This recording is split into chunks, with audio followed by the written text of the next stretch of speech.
Good evening, welcome to Rangers Radio. Join myself, Hawkster, on the show this evening is your Billy, and the legend that is Jaffa. Evening, Billy. Evening, Ox. Good evening, Jaffa. Evening, everybody. Evening, Ox. How you doing, mate? Evening, and it's always good to be on the show with our Billy. Better that than a Dan, mate. Better that than a Dan. How are you, William? Yeah, Ox, I'm doing okay, mate. I'm doing okay. Looking forward to the show, pal, and talking about all good things Rangers. Good man. How's Jaffa? Very well, Ox. Yep. Looking forward to tomorrow night. Obviously, it's hard not to turn your head towards that. Getting quite up for the game. Reading all the media stuff that's coming out of Eindhoven, Ox. It's there's a lot to talk about, and it'd be good to hear some of the fellow Rangers fans' their opinions throughout the night. Yeah, we'll just slow down and we'll just have a quick conversation we used to, and then we'll just build into tomorrow night if that's all right. We used to fine, upstanding gentlemen. Of course. Absolutely, buddy. Right, how do you see the progression of the team over the last... since the start of the season? Billy, we've not heard from you, Billy, so it'll be interesting to see what you've got to say. Ox, I think it's been a bit like a spaghetti western, pardon the pun. It's a bit like old Clint Eastwood, the good, the bad and ugly. Obviously, we started the pre-season I thought that was a panel. stuff. Sorry? I thought that was a panel. We started the pre-season, and we knew we were bringing new players in, and then obviously the players had to get an understanding with each other and gel together and whatnot. So, and then obviously get their fitness up, and then their own personal fitness up, and then obviously get their match fitness up. So that was obviously got to take time. We all knew that. Sometimes the Rangers supporters were impatient, but that's exactly how the pre-season went. Obviously, then we had a poor start to our league campaign down at Kilmarnock. We didn't play well at all. In fact, that was one of the poorest performances I've seen in long enough for Rangers in years and years and years, starting a season even with new players. But the progress is starting to show, Ox. You can see the players are gradually starting to get an understanding with one another, and they're starting to get their individual fitness up, and the team is starting to... I'm not saying it's been brilliant, because it's not been brilliant, but we're starting to show signs going down the right road, and the fitness levels individually and as a whole are certainly looking a lot better than what they did early doors. But as I said, we're getting there now, mate, and we're ticking all the right boxes, and it'll just maybe take another 2 or 3 games, and I'm sure we'll be right up to speed. Right, okay. Another 2 or 3 games, 2 games, then we'll have a break, but that's modern day football. Jaffa, I think Billy makes some good points. There's blue shoots of improvement, yeah? Yeah, there has been, Ox, as Billy rightly says. It was quite slow to start, Ox. I think, obviously, the main one being the Kilmarnock result was the one I think that kind of took us all back a wee bit, because, that was a bad performance that day. But, you've got to take into account the time of the season, and, they'd had a number of pre-season games that they weren't great in either, Ox. Let's not be kidded. The pre-season didn't really... I know it was all about fitness, but you still expect to see partnerships starting to form, and players, starting to show a bit about why we signed them. And the only guy that probably shone during pre-season was Sam Lammers, and surprisingly, he's the guy that's probably not shone and since the competitive matches really started. But the last 2 games, and particularly the game last week against PSV at Ibrox, and the game at the weekend there was really well. The game management was really good, and last week's performance was, as we've spoke about in the show, was a tremendous performance. It really was. They stood up well. I still think there's a fair bit to go, and I agree, Ox. I think there's things starting to take place. You can see a bit of a bit of the strategy that he's trying to put into place, the tactics that he's trying to employ. You can see players starting to see their jobs and know their roles, and you can see partnerships starting to take place. And I think one of the biggest takeaways I've seen from the last few games has been the strength of the bench, in particular, Ox. The players that have been coming on have been making a difference when they've been coming on. And we didn't have that a lot of the time last year. Mm-hmm. And the fitness of the players, the old will be letting people off in the medical department the way it's gone, Jaffa, compared to last year. Absolutely. I mean, and I'm sure we all, it's just that last season's kind of got us on and, got our nerves all shattered with it.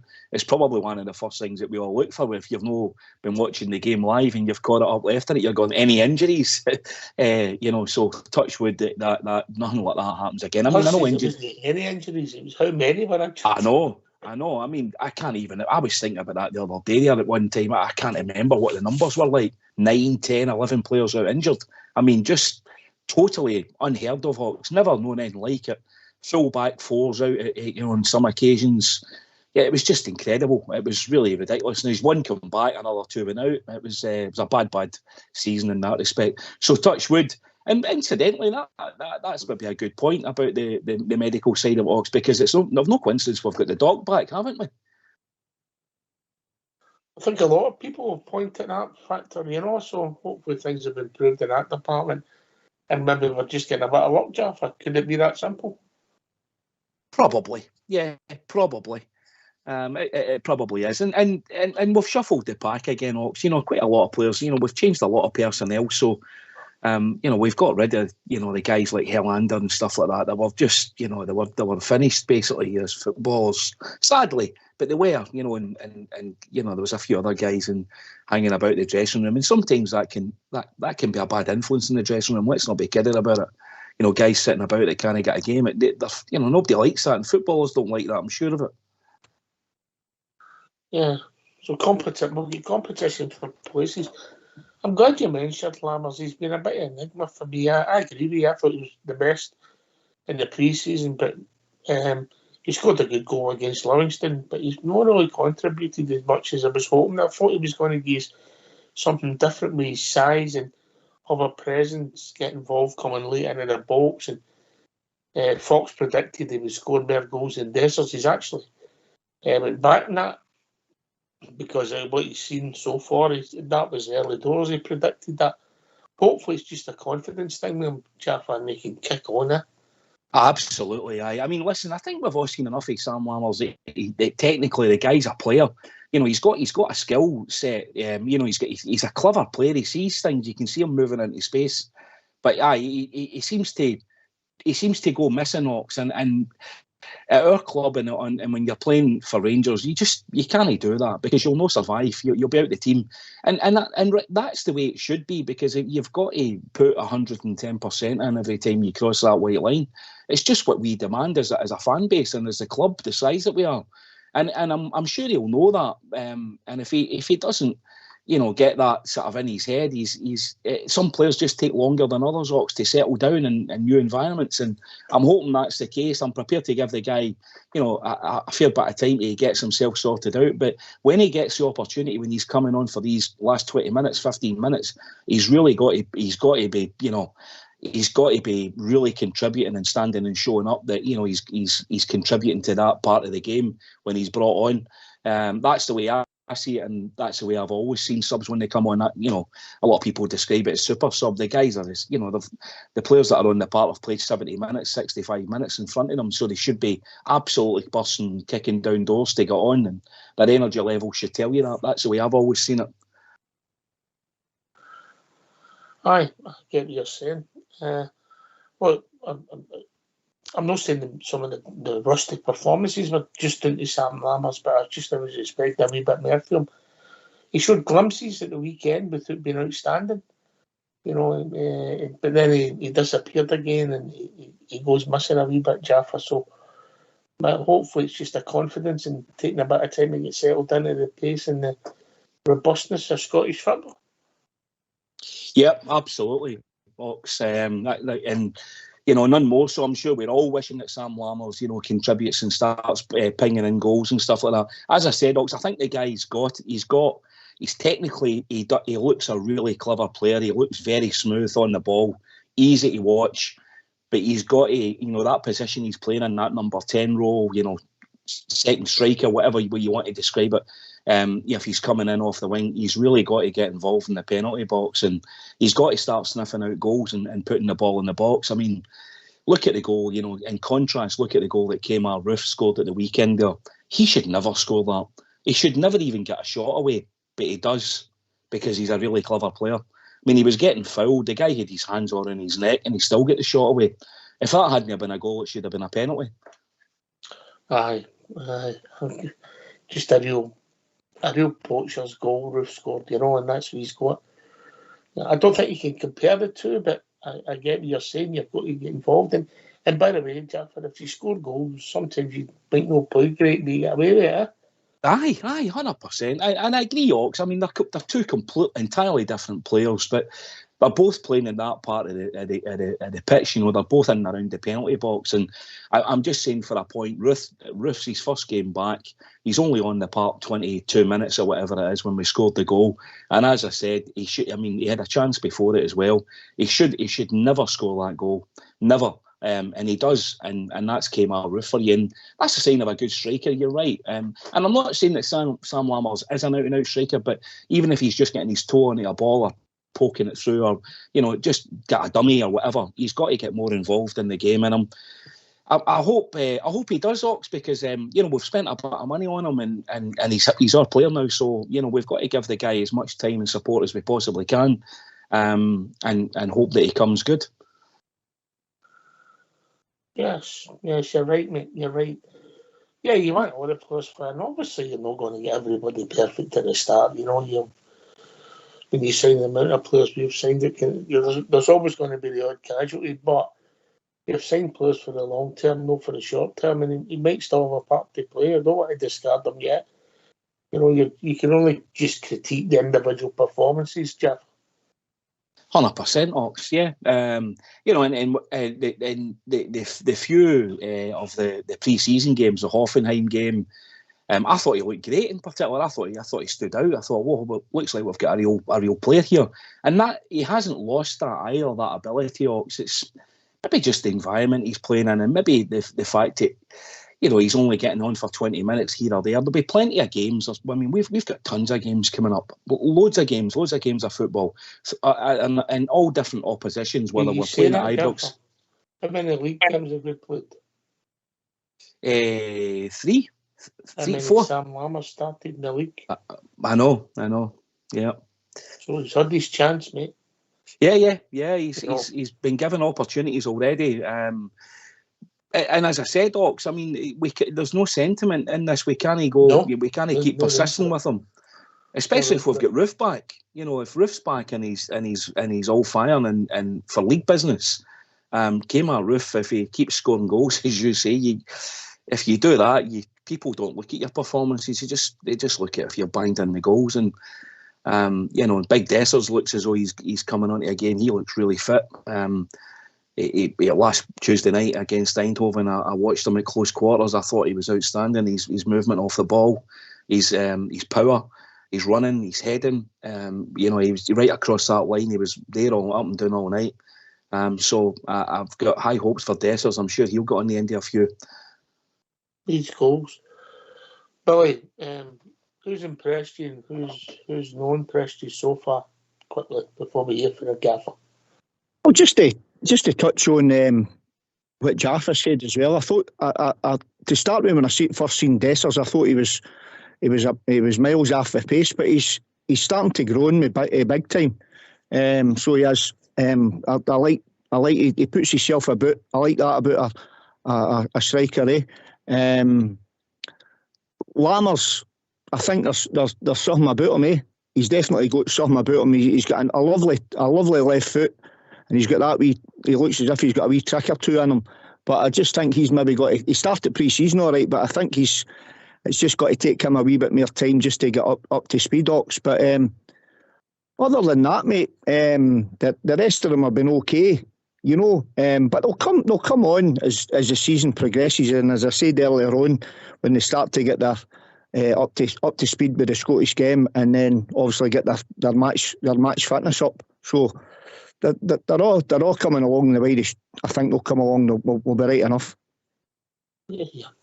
Right, I'll tell you what we'll do. We'll hear for the gaffer, Michael Beale, if that's all right to use two, gentlemen. Absolutely. And then we'll get the phone lines opened. So get yourself a mute and let's see for our gaffer, Michael Beale.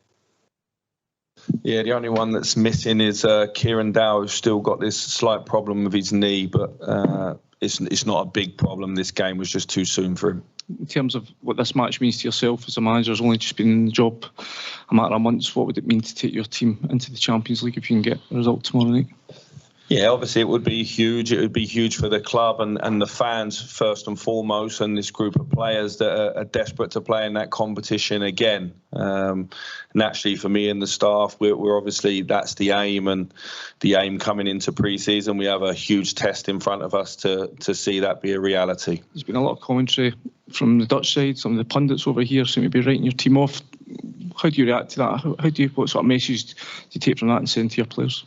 No, it's fine. Listen, we expect it. The other team needs to be confident. They're in their home stadium, and the first game was a draw. We don't read too much into that. We know that we have to perform, I feel, better than we performed last week if we want to go through. This team is due a big performance, so it's there. The opportunity for us is clear. Josh? Michael, how do you strike the balance between going for this game and attacking the spaces and recognising how strong PSV might be in the early stages and trying to keep the game tight for a while? How do you strike that balance with your team selection tomorrow?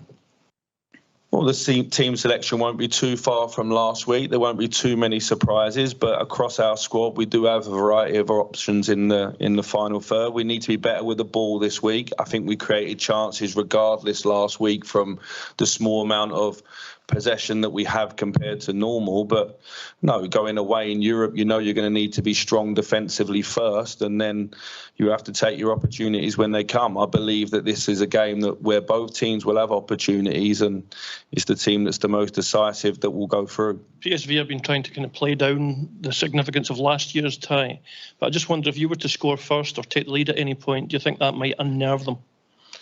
I think their crowd will be behind them, just like ours was at Ibrox. Now, that can do one or two things. I felt last week at times we were a little bit emotional in the game, so it can unnerve you as much as it can be a big help. I think the coaches have changed for both teams, and there wasn't many players last week who were playing that was involved in those games, but I'm sure everybody's aware of what happened, and the motivation for this game is equal as last year. I don't see it being any bigger on both sides. I think there's been a lot read into that, but the group of players that are going out there, the prize of getting to the Champions League is enough. You seem very calm just now. Are you able to be clear-headed about the tie, or is it exciting as well for you?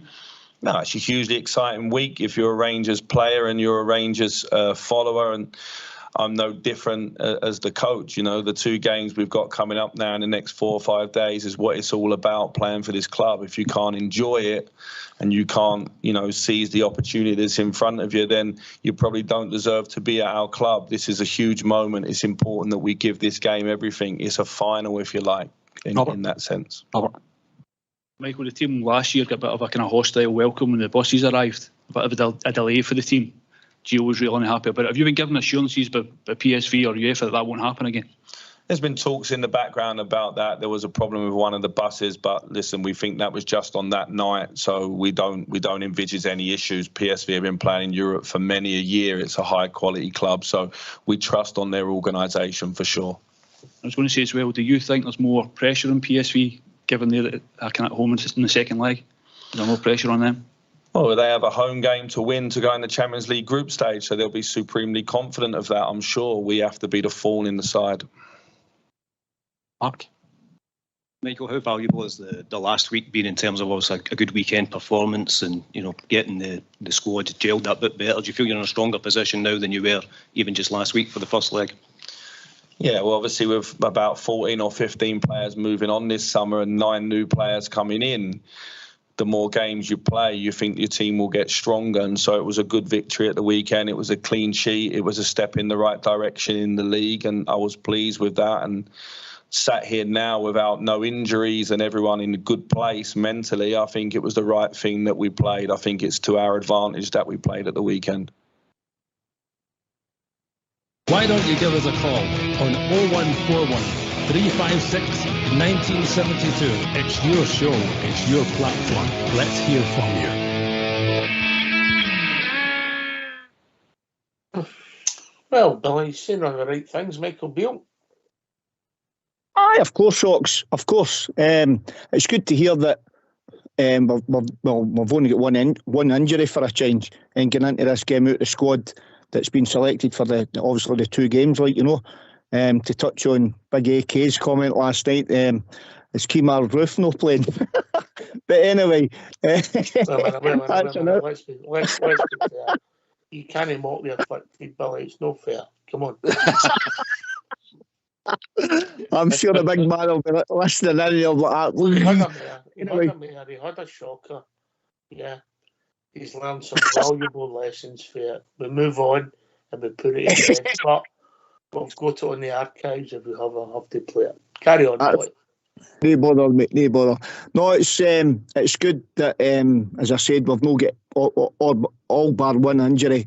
So he's got a full squad that he chose out of the 2 ties that he can to pick his own brains to see what his kind of team he's wanting to put out against PSV tomorrow night.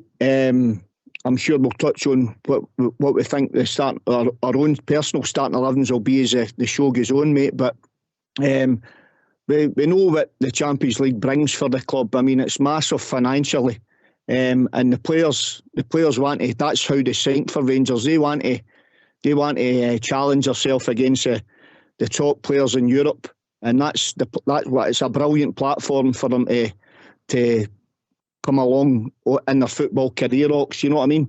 The Champions League is the creme de la creme with the best players in the world in Europe playing on it.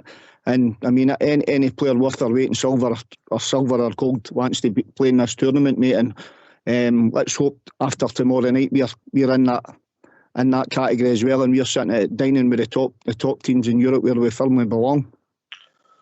Aye. Listen, some people would say it's a bit of a free hit, you know, but ultimately, Jaffer, if we don't qualify, there's tinge of regrets, failure, but it's not going to define our season, is it? No, not at all, Ox. No, we're in a fortunate position through our own hard work and our own endeavours over the last number of years, where we sit in the UEFA rankings, that we obviously drop into Europa League group stages automatically. So yeah, we'll have European football. You know, we're going to have 6 games at Ibrox, 6 games, whether it be in the Champions League, which I'm sure we all would prefer, and I would prefer personally, and I would imagine all the players do, Ox. None more so than the bonus structure that they're probably on. But it could be looked upon as a free hit. But you know, I'm sure just from a pure football and a match point of view, listen, we're well in the tie. The 2 teams are. We know they from a possession point of view, they're moderately probably better equipped in that sense. But where we're better equipped, and they know that, is the turnover and the hitting them on the break. But the way they play naturally, they'll leave spaces at the back, and it's our job to exploit that tomorrow night. It'll be an interesting game, Ox. It'll be a great game tomorrow night. I'm really looking forward to it. Yeah, it's building up nicely. I don't know if it's this game, if it's the whole week, Billy. You know, what's coming after this game and combined with this game, it's just starting to bubble nicely. Yeah? It is. It's ticking along. This is what it's all about. It's as the legend, the Bridgeman says, our next game's the biggest of the season. I mean, we'll cross that game at the weekend when we come to it. But first and foremost, let's get this one out of the way, because this is the big one for us to get us into the Champions League. Regarding it certainly won't define our season, because if we don't manage to get there, then we've still got the Europa League parachute tournament type thing to drop into, and you never know, we could go on a right good run again in Europe and that side of the tournament. I just hope that if we do qualify, that my concern is, Ox, Jaffa, I don't know what you think yourselves. I'm just wondering if it's maybe just came too quick for us regarding being in transition and putting a new team together. So I hope that doesn't come back to bite us. But I get exactly where we're going financially with the Champions League and everything that brings that way, like, you know. Well, we'll see. We'll see if the draw comes into place if you get there, and you know, if we don't get there, there's no point in looking at it. But if you're asking me to speculate, Billy, I think we're in with the lack of injuries, we're in a better place, so we could compete better. Jaffa. That would be my take on it, Billy. I hear what you're saying. You know, I think there's that wee bit, again, it's left a scar on us for what happened last year. But, you know, not to make excuses, but it's factual, mitigating circumstances. I mean, you look at the team that was out against Liverpool and the way we ended up, you know, when Golson went off that night. And also we ended up in a real tough group with Napoli, Ajax and Liverpool. You know, they'd been in the final only whatever it was 4 months prior to it, 5 months prior to it. So from that perspective, you've just got to hope we don't get as difficult a group, and I think the team is probably better equipped in my opinion, Billy, because obviously there's more players, you know, available. I was just chatting earlier on there about how strong the bench looks last week against PSV, and obviously at the weekend, even in just regular league business. I think that's the big difference that I'm seeing, you know, from the start of the season, is that the players that are sitting on the bench, the rotational players are actually all contributing, and they're all available, ready to contribute. Matondo coming off the bench looks a real handful, seems to have found his slot, which is great, and he's found his home, and you know, he's got a position, and the manager's obviously giving him direct instructions what he's got to do, and he's going with it. Cifuentes is only getting better. Big Dessers is getting better. So there's a lot of real, you know, there's a lot to be positive about. Tavernier, you know, when James Tavernier still hits the ball the way he did at the weekend there, it's just shake your head at that, don't you? I need to read you out these words for Fox. He's penned them himself, yeah?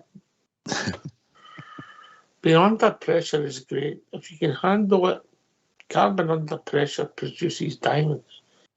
We need our players to sparkle tomorrow night and show us we can handle it, Mr. Fox. True. Voice of wisdom. I think he may have been into glue again, but that's just me.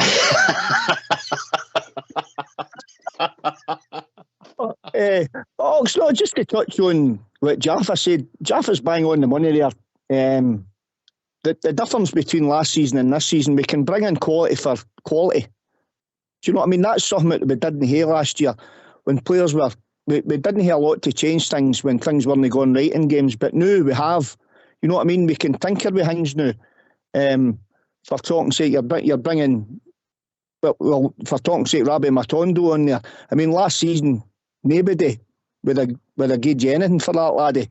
And it's like a completely different player. And fair play to him, by the way, because the laddie started the season really well, and he's obviously scored. He came on the Champions League, scored a great goal. He fired one just across over the top of the bargain into Colton Road, mate. You know what I mean? If that goal goes in, mate, that's one of the best Champions League goals you're going to see for a while. So obviously, the fair play to the laddie Matondo, because there's a lot of people, including myself, I may add, had brought him off. But the boys, he certainly came on to a game, and he showed a bit of steeliness mentally, first and foremost, to work hard and prove everybody rang. So fair play to that boy, you know. Fair play to him. But remember, Matondo came on and missed the Champions League game last season. I think my main problem last year, if I'm being really honest, was in defence and the lack of legs with Stephen and Scotty at the top level, you know. Ryan been injured at times as well. So, and John, if we're honest, John Lundstrom didn't look fit. So there's 4 experienced campaigners who all struggled in a big part of our team, particularly in that midfield role where you might have Cifuentes and Cantwell and Raskin playing with one of them. So you've got a lot more legs in there, Jaffa. But remember, we were into Champions League games, you know, the boy Sands and Leon King. And Leon King might come good, but he was only a boy learning his trade. And ultimately, it wasn't fair to him neither, was it? No, in fact, I'd been looking at the team that played PSV this time last season, Ox. I'd been looking at both teams. We've still got 4 players from that team last year that played in Eindhoven. They've still got 7 of their players in their team that played from last year. Although you would think the way the Dutch are talking, the amount of money they've spent, they've overhauled their whole team. They haven't necessarily. They've still, as I said, got 7 players. But we had James Sands, we had John McLaughlin in goal. Tillman was playing, Tom Lawrence was playing, Cho at Kent. I mean, they're all. Lawrence is just coming back, but the other guys have all gone, obviously. It was a combination of no strength and depth in the pool of players, and we got through that night. But when we got into the Champions League proper, it was just a bridge too far, Ox. We weren't ready for it, and it was mainly injuries that caused that, and fitness. So I would hope to think that if we did get through tomorrow night, and I'm confident we're going to get through. I believe we've got a cracking chance to get through. I think we'll equip ourselves a whole lot better, and I'm sure that'll be the feeling that's in the building at Ibrox and down at the training centre, Ox. Right, come and join us. Give us your thoughts. 0141 356 1972. Phone in. Here's your thoughts. We're now focusing completely on tomorrow's Champions League. Well, we could say it's a knockout tie, isn't it? It's basically winner takes all, because away goals don't count for anything. So, somebody's got to win, or it could go all the way to penalty kicks. A draw and nobody gets through. It doesn't matter what the score is, that takes us to penalties. So I suppose that's a possibility. It certainly is. You never know. In football, didn't you? We could go earlier in the morning, we could take it down, or we could go earlier and beat them in 90 minutes, or we could win it in extra time. My personal feeling is I think it's got to go to extra time, and we'll beat them in extra time. It's just a wee gut instinct I've got. I predicted a 2-2 draw the last time. Are you gambling on 2-2 tomorrow night and all then? Well, it doesn't matter as long as there's a draw. It doesn't matter as long as there's a draw. Aye. No, I predicted 2-2 the last time. I never had a coin on it, unfortunately. But I think it'll be 1-1 tomorrow night at 90 minutes, and I think we'll win 2-1 in extra time. That's just the wee feeling I've got. Some things are written in the stars, and I know what do you call the fella, the Brazilian fella? Ramalho. Yep, Pele. Pele, Ronaldinho. Danilo. I think Danilo, just beyond being a former foe to PSV, was Feyenoord they played with. I think it could be written in the stars for that laddie to come on and score the winner, Ox. All right, okay. We'll see where it takes us. But it's going to be an exciting few days, Jaffa. Absolutely, Ox. I know it's that's what you get at Glasgow Rangers. This is what these guys like Cantwell and the new boys that have signed. This is what they've signed. This is why they came to Glasgow Rangers. This is what they were sold on. This is what they were told would happen. This is the kind of games. Why would you not want to play at this kind of level? The cameras of the world are on you tomorrow night, and come the weekend, which I'm sure we'll all get around to chatting about as the week progresses. But it's one game at a time. We just need to concentrate on the game tomorrow night. Ox. Hello. Oh, I've cut across you. We've been joined by Stuart. Evening, Stuart. Hi there, guys. How you doing? Hi, Stuart. Mate, what's on your mind? Hi. It's the big build-up. Everybody's a bit nervous about it. Nervous anticipation, I would call it. But you know what? I feel a bit disappointed that I think he should have took the chance when he was putting his sort of team out to register it, that Roof wasn't involved. I would have took that chance because he's seen him in training all the time, and he said he's been flying. So why on earth did he not put him in? Because imagine the scene: 10 minutes to go, and we're 1-0 down. Who you got to bring on? You've got to bring Roof on, try and get you that goal or something. I just wish he had done that. And I'm also I'm thinking of the formation last week. Their wingers were kind of almost running riot without really doing a lot. But on another day, it could have been a lot worse. So I'd like to see, I don't care what you guys think, I'd like to see a 3-5 sort of 2 situation. almost a 3-6-1 at times. You think you'll change? You think you'll change your formation and play it in one of the biggest games of the season? I know, but I'm just. It could be I mean, they kind of done it a wee bit, if you like, when Jack was either or when Lundstrom's playing. Lundstrom tends to go back and let Tavernier go out to the right. Because what was happening last time was Tavernier Golson was having to cover for Tavernier. If you had the extra man at the back, it wouldn't sort of nullify. If you'd nullified their wingers, I think they would be like struggling.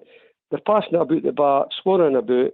They're not really all right. They had a lot of 60% possession, whatever. But that's all at the back. It's like what we do sometimes with Ross County. We had a lot of the possession. You're waiting on that break. But if we could cut their wingers off and get them to try and play through the centre and we get a break on like what happened with Tav on Saturday with Ross County. Canis a different team for Ross County. But a Cantwell situation when they go to the goal with out to Desser slips into what do you call it, Matondo, bang into the net. That's the kind of game we've got to play. And also my sort of third point is we should be going out there to stifle the game, to go in at half time drawn. So they're sitting there, Luke Young's kicking all the doors off in the dressing room or whatever he's got to be doing. And get them coming out, and they're a bit nervous then, thinking, Ken, what, if we go one down here, they're going to head on, we're not going to break them down. So, although I'm excited about it, there's a lot of nervous anticipation. I'm a bit frustrated with the situation. Yeah, nervous anticipation. I'll take you to a frustrated expert, Jaffa. How you doing, Stuart? You all right, Paul? No bad. I totally get your point, Stuart, about what you're saying about their two wingers last week, Noah Lang and Bakayoko, the boy Bakayoko. Oh, he was really good. He was a player. But I think the way that they play and for allow us the opportunity to do what we want to do to them is to see that space that those two wingers create, Stuart, when they're in possession. It obviously brings in Sabari, Sangari and Veerman, they're three middle in the park. That brings the three of them forward. And that's where that space then gets created, that we need Dessers or Seema or Matondo and in particular Cantwell. That's when they come in to do their best work. So it's almost like I suspect it's a wee bit like a vacuum we're trying to create. We're trying to suck them in. And unfortunately, you need to give up a wee bit to try and gain a bit. And I suspect that was the tactics last week. And we heard Michael Beale earlier on, Stuart, in his presser today or an hour or two ago. He's not really going to change it much. So, and they're not going to change how they play because they're so forward thinking. I mean, there was times watching them last week. They were playing with two guys at the back. They almost on a lot of it. They had 8 players forward, 8 forward, and Ramallo was forward. Buscaglia, their central defender, was forward. Des, the left winger, was up and down the park. So it's just the way they play. It's that kind of Dutch, football still the way they play. But unfortunately, we need to allow them to do that to get the space behind them. When Jaffa's talking, just let him talk. Then we'll come back to you, mate. All right? No bother. Aye. Carry on, Jaffa. So I think we've got to afford them that space, Stuart, to let them get them up forward, to suck them in, so that we can then break. And essentially, my only thing that I saw that I wish we would play better a wee bit, and I hope they've been doing that in training, was when Dessers he did get onto the ball a lot. When the balls were getting played out, when we were turning them over, Tavernier was getting possession of them, Golson was getting possession of them, or Suter. We were playing the ball diagonal. Dessers was going out wide, but there was nobody within 20 yards getting close to Dessers to get the knockdown. And we just weren't getting up quick enough. And I think that's what Michael Beale was alluding to earlier on in his press conference. That's what he was saying, that he just wishes we looked after the ball a bit more, because that then didn't get us out. And that's why the first half kind of looked and developed the way it did. He got on top of that in the second half. And I hope it's the second half performance that we start with tomorrow night. Because we gave them won the first half, Jaffa. I get that, Ox, but from a possession point of view, we had probably more chances in the second half. I know what you're saying. We lost 2 goals in the second half last week. Was there a team in Spain played last night and beat 7-0 and 60% possession? I don't know. So that's the point exactly, Ox. You know, you can have all the possession in the world, but if you actually look at the shots on target, there was a couple of things that, as I said earlier in the show, on one of the shows last week, we gave too many corners away, Ox, for my liking last week. Cheap corners. And that's where they're really strong because of De Jong's height and the way that they crowd the box. They are their deliveries into the box are really, really good. If you think Tavernier's good, their two wingers were pinging the balls like right onto the 6-yard box. Butland done well on a few occasions, but it was a few he just couldn't come out for. I think the point that he made about we've got to keep the ball better, Billy. Yeah? I mean, there was times we were wasteful with maybe the excitement of the match. I think young Raskin had a simple pass to maybe Seamer and Bonner open lap and down the left, cut inside and get the ball away. It's just about making the right decisions, Billy. Yeah? That's right. I think that the way I looked into the game last week, Ox, to touch on a couple of Stuart's points was, I mean, I thought they played a 4-2-3-1, right? And we were, to combat that, we played a 4-3-3. But what we didn't do, we know that Borna and Tav like to bomb forward, right? But when they do that, they leave the space right and behind, and that's how Big Golson was coming across to clear these lines for Tavernier when Tavernier was going forward, and that allowed their fullbacks in behind us. But what I think we should have done was we should have left. If we were playing a 4-3-3, we should have left our three strikers high up the park, and that occupies their two fullbacks. So the way I look at it is I want Tav and Borna to be just a wee bit more disciplined and pick and choose their runs a wee bit more cutely and wait till the time's right and then go. Just didn't go gung-ho forward. I know it's natural to them, and I know sometimes that's the style that the manager wants us to play, but sometimes, and especially in this game, the more than night, Ox, Stuart and Jaffa, I think we'll need to suffer at times in this game, especially in the first half, and get him, let them hit the ball, keep their shape, keep disciplined, and when we do get the ball, be brave on the ball. You know what I mean? And be brave. That's what I want to see for midfield players more than night. Be brave on the ball, and let's try and bring our front three into the game. Because last week as well, I thought we were miles and miles away from each other. I mean, we were getting the ball away cheaply, like Ox, you just said there, with Raskin and that. And that was because there were 25, 30 yards between the players over the park. It was like we were as wide as a Clyde, you know. But I think if that's how we start the more night, we are 4-3-3.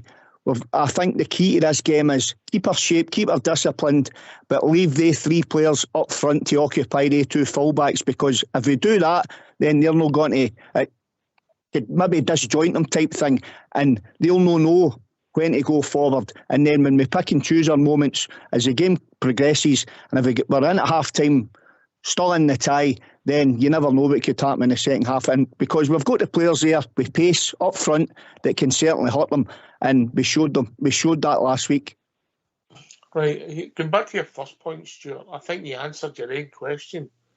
The reason Kemar Roof wasn't in the squad is because it wasn't Ross County we're playing against, and he's coming back for a long-term injury, and it's a slight step up. Kemar Roof, if he stays fit, could become an important player for us, and he might drive on his own, hopefully, Danilo. So he'll need to take his chance. He'll be playing in that super sub role tomorrow night if we maybe need him to come off the bench, similar to what you'd be looking for Kemar. But I think you answered your own question. Ain't Ross County playing? Kemar played for about an hour against Ross County, building up his match fitness. It's a game, if you look at Cifuentes last Tuesday, he'd never played in a game like it, Stuart, at that pace. No, I know. I think Cifuentes, you heard Beale the night saying, he's more or less saying he's going with the same team, and he left a wee twist in it. He's kind of hinting. I get the hinting bit as maybe he's got to play Matondo instead of Seema, I just don't know, or a Lundstrom instead of Cifuentes. He's got to make one change. I think it's got to be one of the two. I just get that feeling. Lundstrom seems to come onto a bit of a game driving forward, so maybe we go with the experience, I don't know. But the bottom line is, if we can get to half time as a draw, they'll be nervous. And you know what really annoys me is this De Jong, he's very, very clever in the box. He's very experienced, and what he does is, as soon as they're going to take the corner kick, I've watched it, he just gives them a wee shove in the back, and Souttar's kind of off guard, looking behind him, and he's quite clever. And by the time the referee's looking at the corner and that, I mean, he was just lucky that his shoulder and went in, but he's doing that all the time. That's how he creates that wee bit of space for him. So Hopefield's picked up on that. I mean, you're saying going at nothing each and put them under pressure. Jeff, I'd rather go under 2-0 and 2-0. I'd exactly the same thought. I'd rather be 3-0 up at half time. Sure, that'll put them under pressure. But in all seriousness, there'll be a lot of doors getting kicked off anyway, trust me. Yeah, exactly.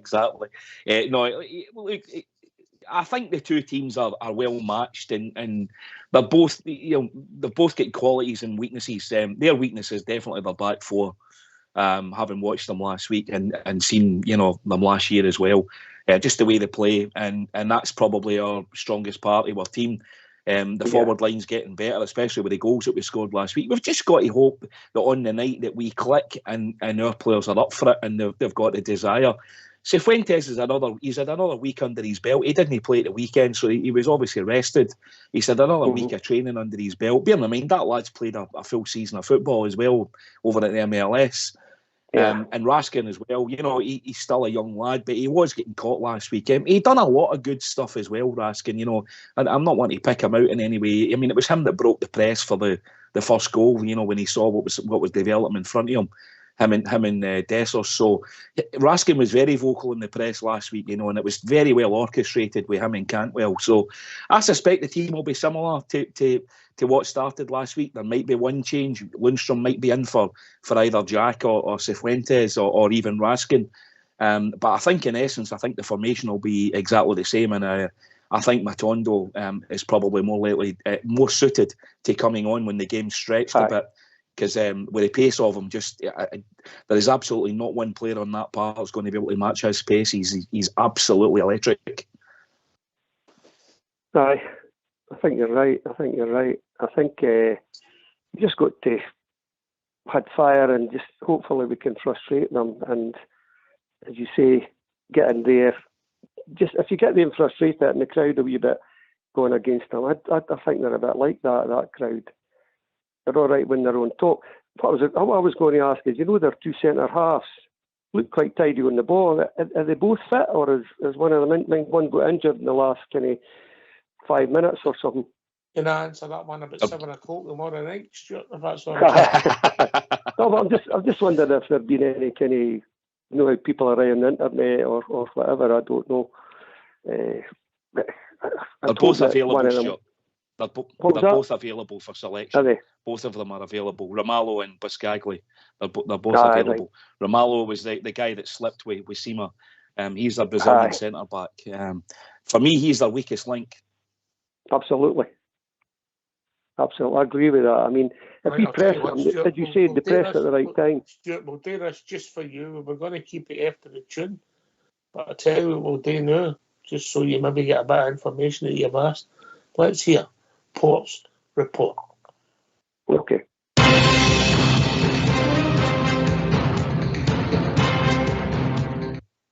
Hello, welcome to Port's report. Today we're going to look at PSV Eindhoven versus Rangers, predictions, team news and lineups. As for the case 12 months ago, PSV Eindhoven and Rangers Champions League qualifying playoff tie is on a knife edge, heading into Wednesday's second leg tie at the Philips Stadion. For the second year running, the two clubs played out a topsy-turvy 2-2 draw at Ibrox in their opening encounter, which Peter Bott's side came from behind twice to rescue a slice of the spoils. The Dutch Super Cup winners enter Wednesday's winner-takes-all clash with an astonishing 23-game unbeaten run to protect since February's Europa League humbling at the hands of winners Sevilla, although their first leg draw did snap a 6-game winning streak for Boz's troops. Nevertheless, PSV now found the back of the net at least twice in the last 5 matches and have not suffered a single competitive defeat at the Philips Stadion so far in 2023, winning 13, drawing 1 for the last 14 contests in front of their own fans. In order to deny PSV a first Champions League group stage berth since 2018-19 campaign, Michael Beale's Rangers must channel the spirits of Giovanni van Bronckhorst's troops, who ran out 1-0 winners at the Phillips Stadium last year thanks to a Cholak strike before a forgettable group stage campaign.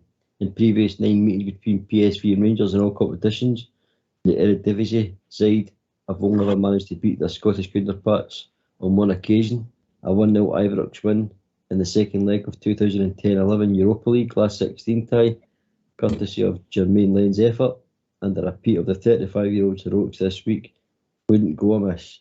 PSV clung on for a draw at Ibrox despite losing both centre-backs Andrea Ramalho and Oliver Skagli to injury, although the former has been spotted in full training and should be available for the crucial second leg.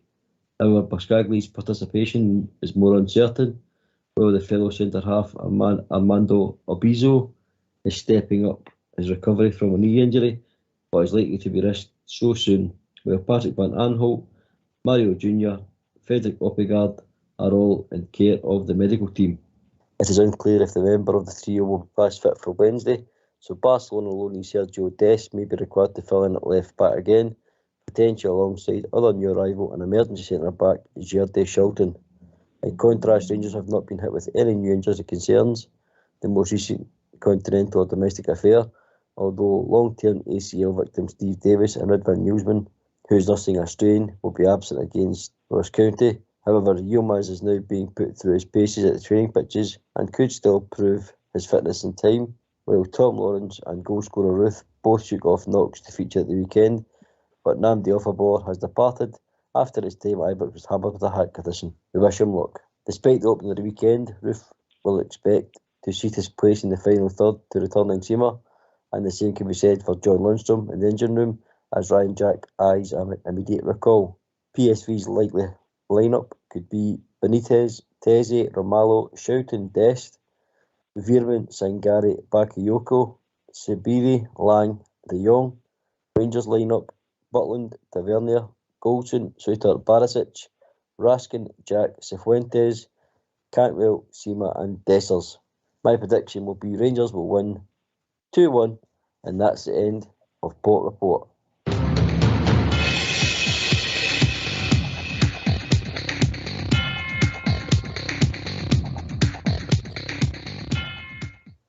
There you go, that answers your question, Stuart. Wouldn't have done that for anybody, you know. I think you got it spot on there. Let's hope so. Anyway, look, guys, I'm going to get cracking. I've got to get the dugout and stuff like that. But I just hope we're good tomorrow. And I've got a good feeling about it that we'll frustrate them and we'll get through. It might go to extra time, and see if it does go to extra time, I think we'll be stronger than them. I really do. So, anyway, good luck, guys, and great show. I'll catch you at the back of 9 once I get the dugout and stuff. All right. Cheers, Stuart. Thanks for the call. Cheers, Ed. Cheers, Bye. Stuart. Thanks. Cheers. Bye. Cheers, Bye. Stuart. Thanks, Paul. What a nice guy. What a nice guy. Billy. Aye. It's good to hear the boys come on. Cheers, Ed. Bye. Bye. What a nice guy. He's gone. On you go, Billy boy. Aye, mate, it's good to hear the boys coming on and getting their thoughts of the game. That's what it's all about. It's a brilliant platform for the Bears out there to come on. I know there's a lot of guys out there, they just like to listen into the show and whatnot, but they're maybe just not confident enough to come on and hear a wee blare on the show. But that's what it's all about, mate, getting the folk on and getting their opinions on the Rangers. I get it. I mean, if you were looking for a goal, a fit roof on the bench, influence it. But I think what he'll be looking to do, I've got a funny feeling Seema might not start along with Matondo, and he'll be looking to use them for the last 20 minutes, depending how the game goes, Jaffa. No, he's used the tactic he's used in Scotland. Yeah. And all of a sudden you bring on real pace, you know. Listen, Ox, I think either way, whether he starts with Matondo and brings Seema on later in the game, I'm not sure there's much of an advantage or disadvantage in doing that, if you follow me. I think that'll be the position, and that'll be either one of them gets the nod and gets the first 55, 60 minutes and runs his guts out, and then the other fella coming on. I mean, Seema's equally. I mean, he's rapid. He's not as rapid as Matondo, but he's certainly rapid, and he's a different. He brings a different set of circumstances to any defence. He's strong. He's powerful. And he's high. He's really direct to Seema. I mean, really direct, and that's a good quality to have. Whereas Matondo's obviously, there's no defender and not any defender tomorrow night that's playing for PSV is going to match him for pace. So, and if they've got a makeshift defence, especially on that left back position, I can see your thinking, Ox. I can see him. I can see Beale going with that as a possible weakness and putting Matondo on top of him. It's a good chance. It'll be interesting. I don't think Matondo will start, Billy, personally. I'm tending to go the opposite way, Ox, to be perfectly honest with you, mate. I think he will start just for that pace, because when he came on the last, 20 minutes or something, he frightened the life out of them. They could not deal with him. You know what I mean? They could not deal with that pace down that left-hand side. And for that reason, if he's got a strong midfield three in front of him, I think Matondo will get a start tomorrow night just for that reason alone, because he'll certainly keep them guessing, Matondo, down the left-hand side, you know what I mean? And if there's anybody got to peg the fullbacks back, it'll certainly be that guy. And back to what I spoke about a wee bit earlier there regarding leaving three up top, I think maybe he'll leave Cantwell, Dessers and Matondo up there just to occupy their two fullbacks. I really do, Ox, but we'll see tomorrow night, mate. But that's just my own personal opinion on it. That'll be interesting. It'll be interesting to see how he lines up. Listen, the fact that we're talking about different players playing is a bonus, Jeff, isn't it? Absolutely, Ox, yeah. And that's my point about, the strength and depth on the bench and in the pool. And not only that, they're fit and ready and they're all ready to go. Excluding Kieran Dowell, as the manager said earlier, the pool of players, the team that he's picked is all fit and they're all in Eindhoven. And that's from a manager's perspective and us as fans' perspective, that's exactly what you want to see. That's of course the benefit and of the situation, Ox, compared to the situation we were in last year. So that's a massive bonus. Just one quick point on Robbie Matondo, Ox. I don't know if you're aware of this.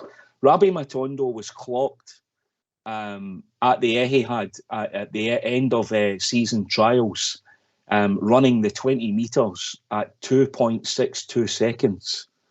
And to put that into perspective, Usain Bolt, when he won the 100 metres in Beijing in 2008, ran 20 metres in 2.87 seconds.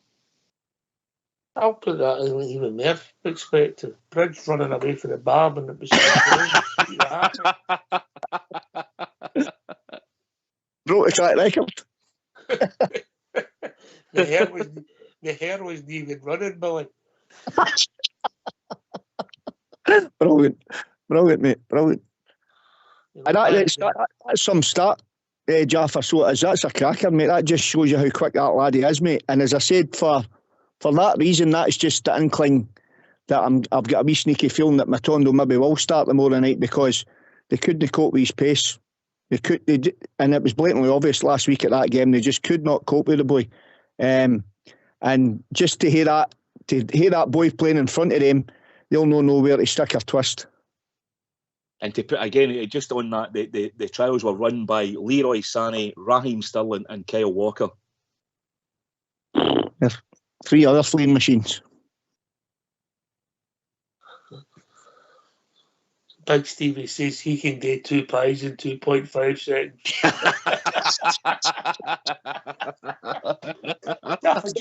Just a quick one before we go to the tune. Did you see that Ryan Kent has got a pet crocodile? I saw it. I'm not sure if it's a wind up or no, is it? Well, I tell you what, I can only think about you when I see that was funny. I thought of the same thing when I read the story. I thought, I know a man will be rolling about on the floor laughing. I'll tell you, you'll need a crocodile over there if it doesn't go right for him anyway. With that club and they fans anyway. Right, get yourself a mute and come and join us after the tune. It's build up to a big game. Come on, positivity, get behind the team. Let's hear your shoutouts. But let's have a tune. Who's that team they call it? Just who's that team they all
A wee build up there, a wee some plot me back, gentlemen.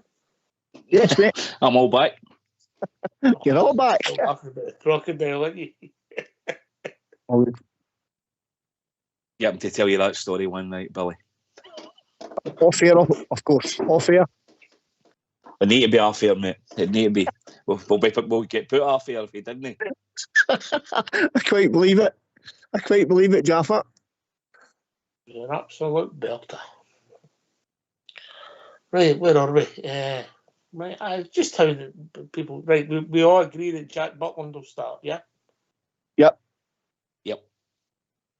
And obviously Stuart came in with a 3-5-2. I can't see him changing his formation in this game. What are you thinking, Billy? And no way, mate. He'll no tinker with it. He's got to go with the tried and tested. It'll be a 4-3-3 all day long, I think, Ox. I'll be very, very surprised if he does, but I cannot see it for the life of me, mate. So the back four, we agree, Cav, Borna, Suter and Golson. Yep. That Connor Golson, he's a freak of nature, let's be honest. Jaffa? Oh, unbelievable, Ox. You think... I mean, that's twice he's done it. I mean, I know when he done it the last time we were all a bit astounded by it, but he's done it again, you know. Literally, the minute he was available back into training that week, he was back playing. He is a freak of nature. You wouldn't know he'd done it with a long-term injury, Ox. Billy? Listen, fair play to Connor Golson. I'm not his greatest supporter, but I'll tell you one thing, always give credit where credit is due, and I thought he was immense last week. And see the way he's came back for his injury, it's been top notch, Ox. I mean, you know, he's obviously, he looks after himself properly, eats properly, you know what I mean? He does all the right things, so fair play to the boy. And then what he's done, you know what I mean? Some players take more time to come back from injuries and others don't. You know, that's just the way people's make-up is at football. You know what I mean? Sometimes you can hear out for a wee while and then get a bit injured. Well, get injured, obviously, and then they're back within maybe 6 weeks or something like that. You know what I mean? For a certain injury type thing, for talking's sake. But no, fair play to big Connor Golson. And listen, he had a cracking game last week against the Dutch team, PSV, like, you know, so let's hope he puts on the same performance, if no better, tomorrow night, mate. But fair play to him. Aye. He surprised me. I mean, I was surprised, no shock that he started against Kilmarnock, and then how it's went since then. It's really, it's just blown me away, if I'm being honest. The fact that he's come back, he shoots all the sports science out the window, Jaffa. Aye, he must do, Ox. Aye, absolutely. As Billy said, he's obviously away from football. He must be, you know, working out and doing, you know, all the sports science stuff and all, you know, his physique and everything, doing all the weights and what he can do to make himself, you know, still retain his fitness levels. Because most players just wouldn't be able to do that, Ox, and that's a fact. They wouldn't have the ability, they wouldn't have the muscle strength, because obviously the minute you stop playing, you start losing muscle strength. So yeah, freak of nature is a great way of describing him, in all honesty. Aye, okay. Right, so we're going to back four. This is where it'll get interesting. Is it a 4-3-3? Is it a 4-5-1 out of possession? Is it a 4-2-3-1, which is a play on all the formations? It'll be interesting. Pick your midfield three, Jaffa. I think he'll play the same three as what he started with last week, Ox. I think he'll play with Ryan Jack, Raskin and Cifuentes. Raskin, Ryan Jack. Same as last week, yeah? Yeah. I think he'll play with the same team as last week. Billy? Slightly different for Jaffa. I think he'll go with Cervantes, Raskin and Lundstrom, and I think he'll swap Lundstrom for Jack.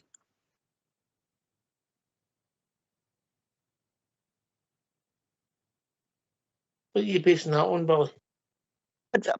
I just think that's what he'll do, Ox. You know, Ryan Jack had a decent enough game, like, you know, but I think that Lundstrom has just... He's starting to show what he was all about again, and I think I've just got a sneaky wee feeling he'll get the nod in there, just for his. When I think about it, Ox, with the two players, i.e. Jack and Lundstrom, I just think when they're going to head the ball for long periods of time in front of them, and I think it would suit Lundstrom better, the way he plays. Do you know what I mean? Than it would Ryan Jack. So that's why I've plumped for Lundstrom. All right. Do you know who Mrs. Jaffa likes a wee bit of something to get her in the mood? Should I be saying that live on air, Jaffa? No, you can say it. Aye. We're going to play something for you to see if we can get you in the mood. Get yourself in the mood and let's have a blast from the past. Here's Bobby Russell inside. Russell going through. Brilliant one by Russell. He needs it. Jimmy's done it. Oh, great goal. Here's Bobby Russell inside.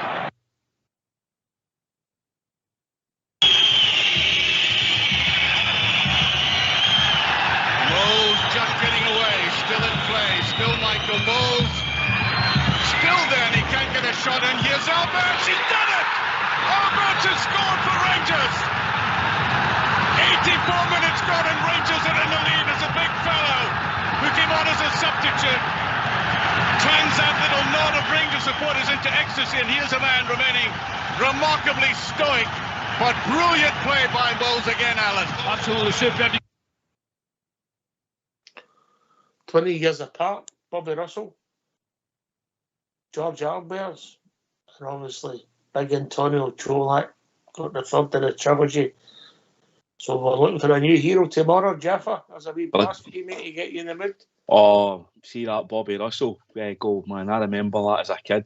I was jumping about the living room when he scored that goal that night. That was unbelievable. That was brilliant.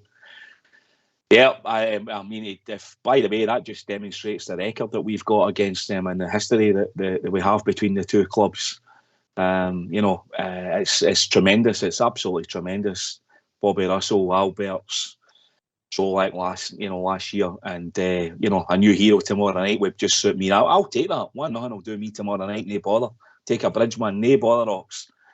I happen to think we'll beat them. I do. I think we'll turn them over tomorrow night. I'm not been overly confident. They're a good team. I saw them last week. They're a good side, but I think we've got the measure of them. Billy? I concur.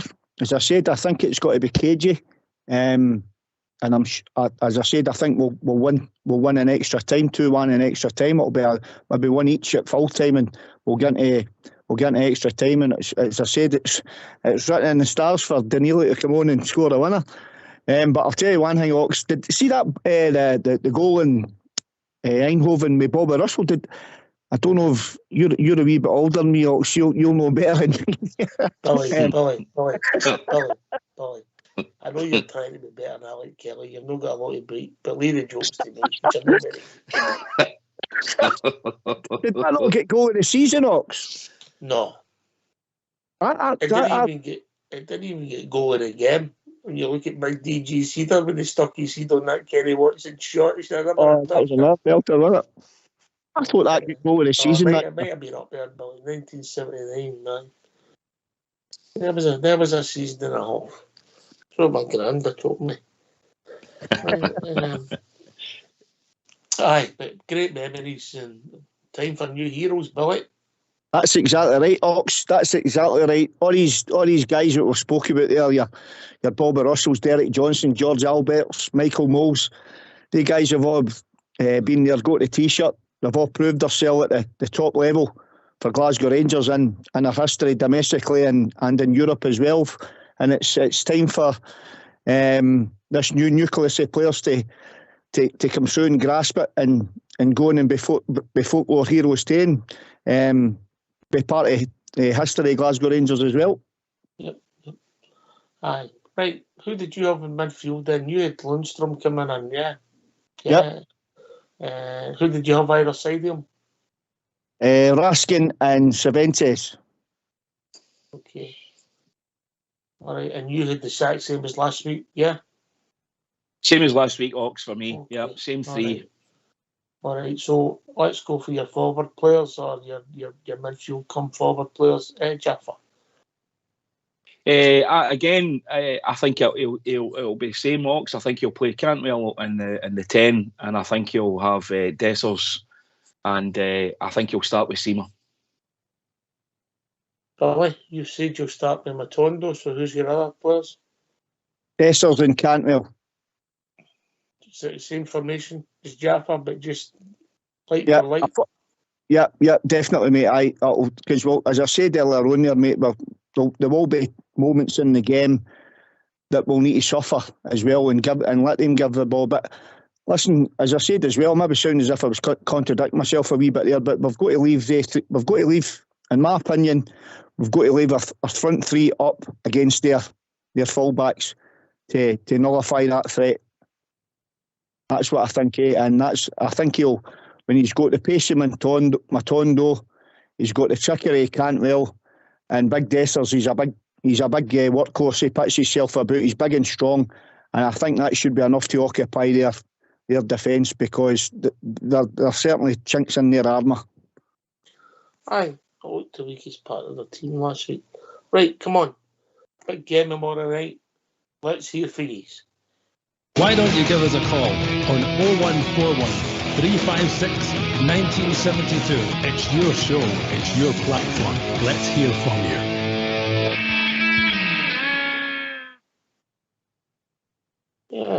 Yes. Come geese, I think. I don't think these two years before away, but interesting. I would plump for Jack, but which is surprised if the two of them are playing in Raskin and Cervantes were all playing, and Cantwell with a free role with Dessers. Would that surprise you to start again? It wouldn't, Ox, no. That wouldn't surprise me if he'd done something like that, if he felt he needed a bit more control in the middle of the park.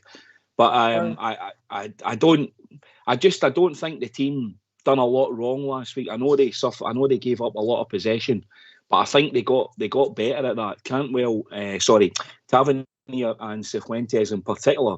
Cifuentes wasn't shuffling back quick enough, but I sincerely hope another week, as I said, of training under his belt and a wee bit more board work in the classroom might have sorted that out and understand exactly what the manager was requiring, because Tavernier was doing something as well, Ox, last week that was a wee bit different from what James Tavernier would normally do. See, when he was coming forward, he wasn't coming down the wing, he was going inside. He was turning inside, because that's where he got his chance from, because he came inside blind and he went inverted. Hello, you're through to Alec Cousins. Sorry, I can't be with you. If you leave your name and number, I'll get back. But Barisic, obviously always remains hugging the line, Ox, because that's where he does his best work. We getting the balls into the box. But Tavernier was slightly different last week, was what I noticed on the park. When he was drifting forward, he was coming inside rather than going outside. Alex Fabershaw, he's a phone back, mate. We'll bring you straight in, mate. Yeah, we kind of get back to you. Phone right back in, Alex, please. Right, I get it. It's going to be interesting. It's intriguing. And I think the only certainty I've got is that Jack Butland will start and go, Billy. We'll definitely get that one right. The goalkeeper's a game into the big man. Hey, listen, to be fair to me, he's a big presence in the goals, and he certainly takes the pressure off the back four coming for cross balls and whatnot. That was something that we've been struggling with for a number of years. For a keeper to come in, how can I put it? What's the word I'm looking for? My mind's just went blank. To command that area, Ox. And the big man, he's certainly got that, and it takes a lot of pressure off the centre halves as well, when they know they've got the keeper there, they've got a goalkeeper that will come and take the ball, and for talk's sake, free kicks and balls getting whipped in for dangerous areas, corner kicks and whatnot. But I'll tell you one thing I would like to see was, and it's something I've not done for a wee while, is at these corners, I'd like to see a player going on one of the post socks. I don't know what you think yourself, Jaffa. I don't think you're alone with that, but anyway, Yeah. I think we've been joined by Alex Fisher. Evening, Alex. Good evening, Oaks there. Good evening, Jaffa. Good evening, Billy. How you all doing, lads? All right, mate. Good to hear from you, mate. Good to hear Hi, from Alex. you. What's on your mind, Alex? Oh, it's a good show. Great show. Excited for tomorrow and also the weekend, so I'm looking forward to Oaks here. I believe I've got a very good chance here tomorrow. If we can just keep it tight for about the first 20-25 minutes and no concede a silly goal, I believe I've got a very good chance here. Aye, it's going to be exciting, mate. Yeah, it's I had them 52-48 favourites. I think if I'm being really, I think we've got a right good chance tomorrow night. I don't have as favourites when you look at the betting, but history's ways, Alex. Well, history's very just if you look back, I think Hove has been very good to us, and I just hope it's as good tomorrow night. I was going to get away from it. They're a very good football team. Last week we were in there watching them, and we know how good they can be, slick, fast, and they move about well. But they've got at the back, they've got what they call it frailties as well. And if we can just really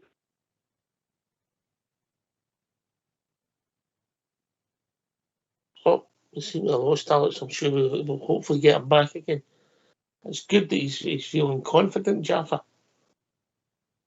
Hi, Alex is one of the guys. Ox, he watches the game closely. He's obviously a football man. He sees it, and if Alex is confident, I take a wee bit of confidence from that, because he's not often very wrong when he calls a game and the way he watches it. So, be good to hear if he calls back what his breakdown was. I always like to hear what Alex has to say. His points of view are really always quite thoughtful and clever. And if he's seen any weaknesses that maybe even we haven't seen that, we all of us, we all like to watch the football nowadays, and you see so much on the telly. So, it was good seeing them up close quarters last week, Ox. They do move the ball about quite. That's for sure. Certainly, Veerman and Singari and Sabari across the middle of the park. They're playmakers. Back with us, Alex. I'm back, Oaks here. Sorry about that. I don't know what happened. You need to pay that bill, mate. You need to pay that bill. No. Anyway, what I was saying, yeah, as I say, we can just hold it together for the first half hour and no concede solid goal and that. We've got a right good chance here because there's not much between the two teams, really. How I see it, anyway. Last week, they look a very, very good football team. They're not getting away from that. But we've played better. Probably not this year, but last year, years before that in Europe. So I'm optimistic anyway. I'm just hoping that the team get there and give it all. Everyone comes out there. And it's a big week. It's a big week for us, Alex, yeah.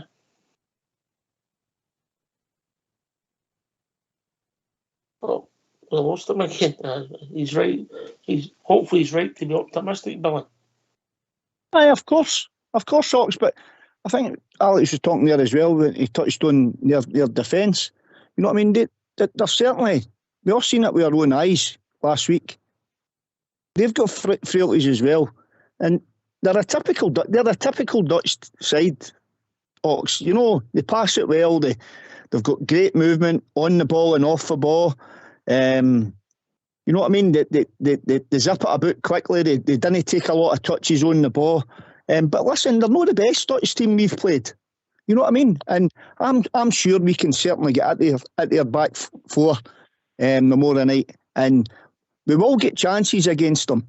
And when these chances come along, let's just hope that the the chances they 40 that the guys are on their toes and they take these chances, because we need to be clinical when these chances come along, and when we are clinical, it puts the pressure flips right onto them. Do you know what I mean? I think Alex is back with us. Are you back with us, Alex? Oh, apologies, Oxy. Sorry about this. I don't know what the hell's happened. Right? Look, listen, if you need us to square up your bill, contact Bridgeman. Aye, you can be right enough there, right enough. I believe. If you need a new iPhone 15, contact Bridgeman. You're wanking. Oh, good. Thanks very much. Maybe just do that.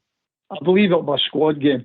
I know they'll have to put suit early in that, but this will be a squad game to play all the players that's on the bench, because they'll all be needed, as far as I'm concerned.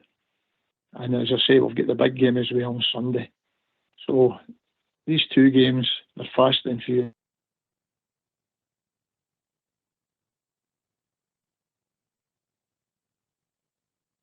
I think he's right, Jaffer. I don't think it'll come down to one or two players. We're going to need maybe eight or nine players to be on the top of their game tomorrow night, and that includes the subs, and I mean on top of their game, yeah?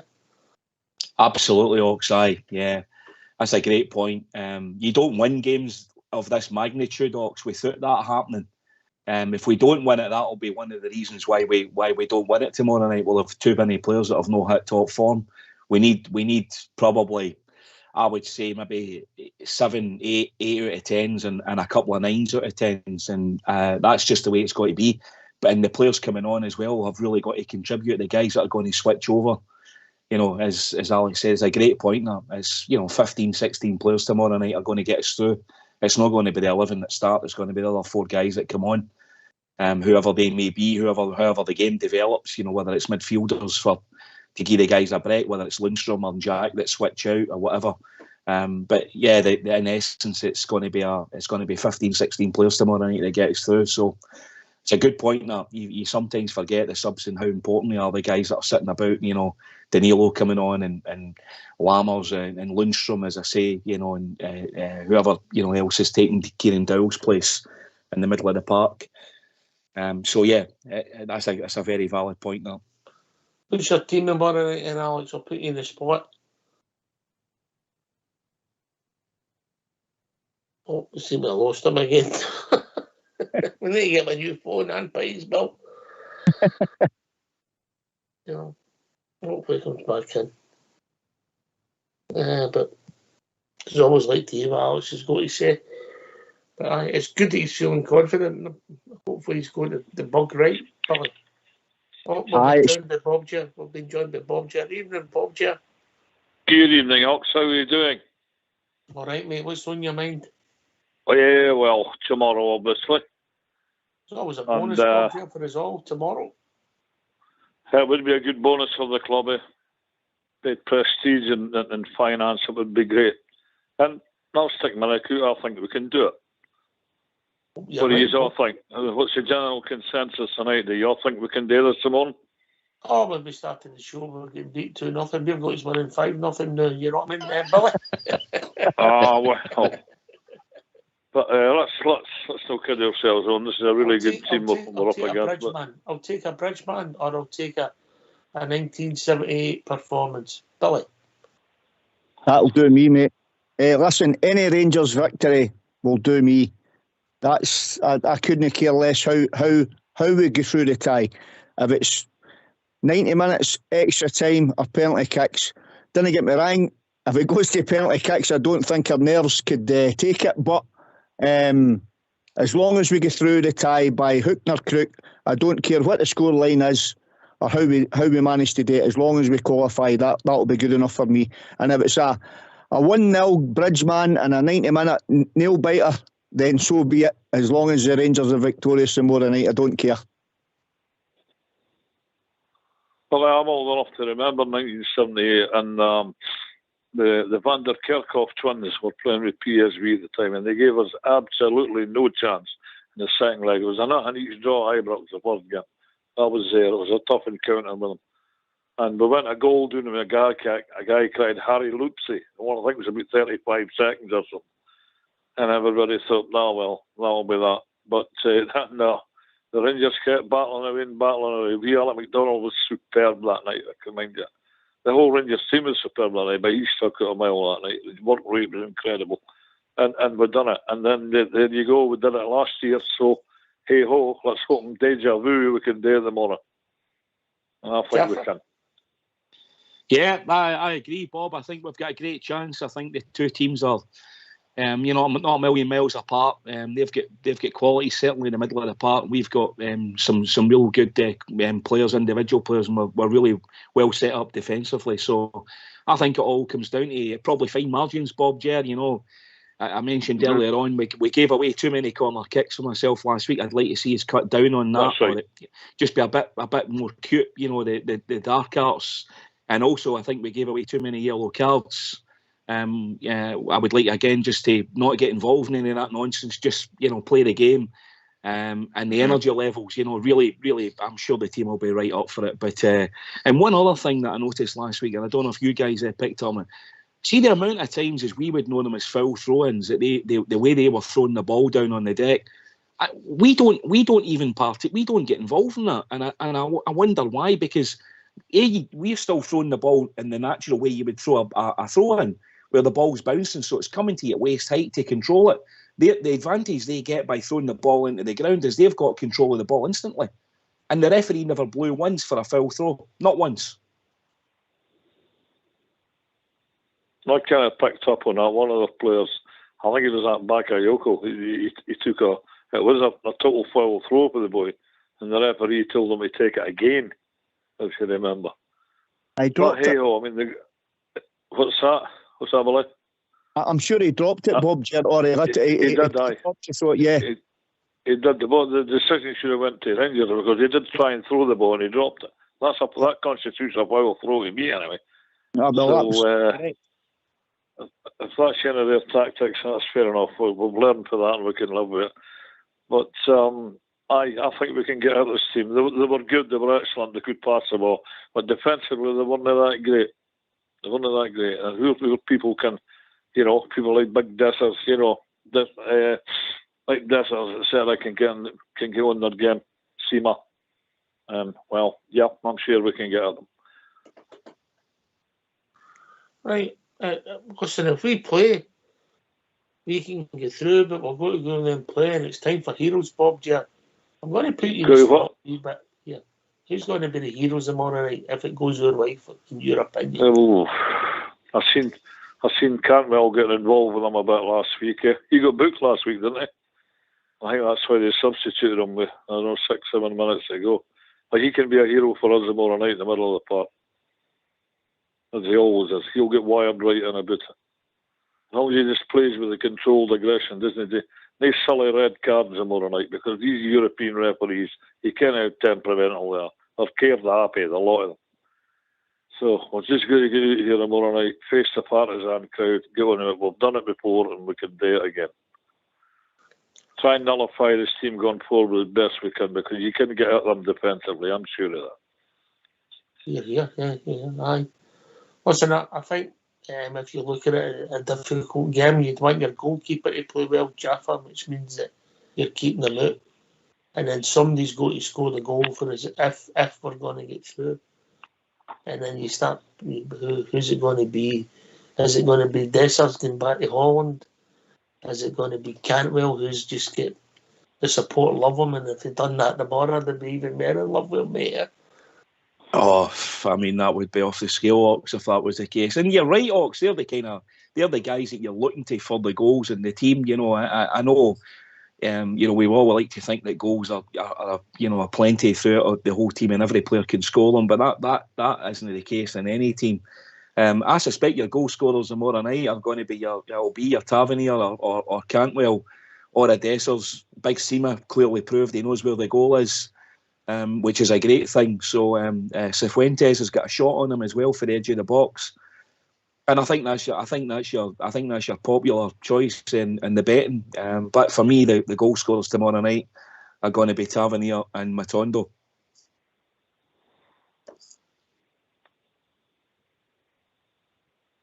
having here? What makes you think he'll score, Billy? He's got a terrible record in Europe scoring goals, hasn't he? No, listen, there's it.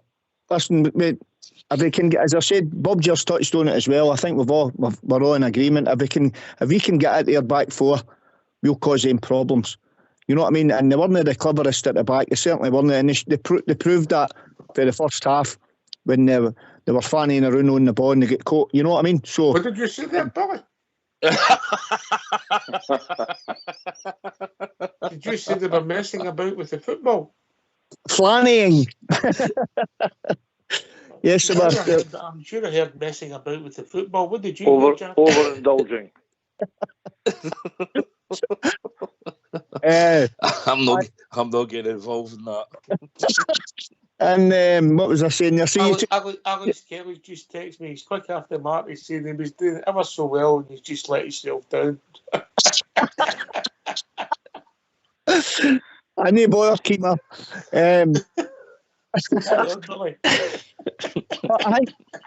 What I liked last week as well was even though I thought Big Dessers was getting isolated a lot, he led the line really well, and their big centre half didn't know where to stick a twist with him as well, because he was patting him about and the big centre half left one on him and he left one on him, so it was a bit tit for tat type thing. So if they're playing the centre half again and Big Dessers gets a nod, which I'm 99% he will do, that big centre half, he'll know he's in a game tomorrow night, Ox. You know what I mean? So that's their centre half certainly occupied, and if they can nullify their threat for their two fullbacks by, as I said, leaving whoever the three is up front, then we'll certainly get at them. And you never know if there's a penalty to Rangers, as they say. James Tavernier, he knows how to find the string. And listen, he's good for free kicks and all the boy as well, isn't he? He's proven that as well every year. That's plenty, Isa. That's plenty, Isa. Bob, you mentioned Neil Todd Cantwell. Yes. Yeah. That's here. The Rangers hero, Todd Cantwell. And just a question for Todd. Todd, how big an incentive is it for you personally? Got a taste of it last week, but to play in this competition, how big an incentive is that for you? Yeah, I don't think there's any secret. You know, it's every player's dream to play in the Champions League. And you know, we had a little taste of it. We've had the playoffs now, and yeah, we're looking forward to tomorrow night. I could just ask Todd. You were talking obviously about the Champions League being a dream for every player. I wonder, just given your career trajectory, Todd, when you were obviously linked with a lot of big clubs early in your career, did you ever think the chance might have passed by for you to become a Champions League player? No, I don't think so. No, you know, as a player, you've got to believe in yourself, believe in your abilities. And yeah, for me, you know, I would speak for most players in the change room. You know, you want to play in these competitions. So yeah, no, it's just an excitement for me. I mean, your commitment to Rangers has been obvious since you arrived. Do you think those difficult seasons you had have almost given you, not to make up for lost time, but giving you that extra bit of impetus to make sure you maximise the opportunity you have at Rangers? Yeah, definitely. You know, you certainly want to maximise your opportunities that you get. You shouldn't take any for granted. And, you know, you're right. Every game at Rangers is a big game, an important game. I think as a player, it's your responsibility to show that. Andy again. Hi Todd. The players last year, the scenes in the celebration in the dressing room, you know, everyone saw the pictures. I just wonder what the boys in the dressing room have said to you about that night and how they felt and what impacts that had on yourself. Yeah, no, that's the past. So we don't want to focus on that. That's what happened last year. You know, we can leave other people to think about what happened before. For us, you know, that changes nothing tomorrow night. It doesn't matter who won last year tomorrow night. It matters about who wins tomorrow. So for us, there is no focus on what's happened before. Is the way the game panned out last week, you didn't have all that much possession? Does that just sort of reinforce the idea that when big chances come tomorrow night, you're really going to have to take them? Yeah, no, definitely. You know, in this competition, you're going to play against good teams. You're going to play against teams that have the ball. And it's important that we then show that we've got another side to us, which is, you know, we can be in good shape and we can hurt on the counter. And I think we showed that last week. And I think all good teams have both to their capabilities, playing with the ball and obviously being a danger without it. He's a top man, Jaffer, isn't he? He's brilliant, Ox, isn't he? Speaks so well. Really good listening to him. You know, and I like his attitude. You know, no want to look back away. Just let's get down to business tomorrow night and game on. And obviously, you know, speaking the way the team, the tactics, and what we're probably going to do and stuff like that. So, yeah, he's great, Ox. He's really infectious, Todd Cantwell. Especially on the pitch in particular. I think he's a top player, Ox. Real top player. We've certainly you know, credit to the manager for picking up Todd Cantwell and getting him up to Glasgow. I think we've got a real top footballer on our hands. Billy?